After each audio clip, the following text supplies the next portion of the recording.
கேர்ஃபுல்லாக இருங்க. தேவையில்லாத பேச்சுக்களை பேசாதீங்க. நீங்கள் ஏதாவது ஒன்று பேசுனீங்கன்னா அது தேவையில்லாத பெரிய பிரச்சனையாக மாறி பிரேக்கப் வரைக்கும் போகிறதுக்கான சான்சஸ் இருக்குது. ரொம்ப ரொம்ப கேர்ஃபுல்லாக இருங்க.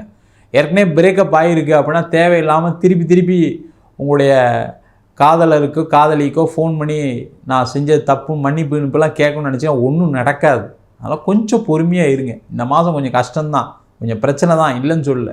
கொஞ்சம் பொறுமையாக இருந்துட்டிங்கன்னா ஆட்டோமேட்டிக்காக அவங்களே என்ன நினைப்பாங்க, நான் தான் தப்பு பண்ணிட்டேன் போல இருக்குன்னு சொல்லி எதாவது பேசுறதுக்கான சான்சஸ்லாம் வரும். நீங்களாக கண்டினியூஸாக ஃபாலோ பண்ணி நீங்கள் கெட்ட பேர் வாங்கிக்காதீங்க.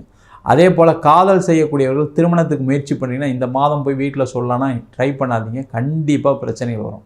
அதனால் மிகப்பெரிய ஒரு பிழையமே நடக்கலாம். அதனால் கொஞ்சம் பொறுமையாக இருந்தீங்கன்னா ஒரு 2 மாதம் கழிங்க. அதுக்கப்புறம் நீங்கள் போய் சொன்னீங்கன்னா கண்டிப்பாக காதல் திருமணமாக மாறுவதற்கான வாய்ப்பு உண்டு. அதற்கான முயற்சிகள் செய்யலாம்.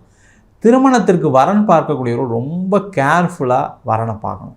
ஏன்னா ராசியிலே ராகு, 7ஆம் இடத்துல கேது, குரு 5ஆம் இடத்துல இருக்க நல்லதான் செய்ய போகிற, அதில் ஒன்றும் பிரச்சனை இல்லை. பட் இருந்தாலும் நீங்கள் உங்களுடைய கடமை என்னென்னா, ஒரு வரன் பார்க்குறீங்க அப்படின்னா அவங்க ஃபேமிலி பேக்ரவுண்ட் வெரிஃபை பண்ணுங்கள், செக் பண்ணுங்கள். மாப்பிள்ளை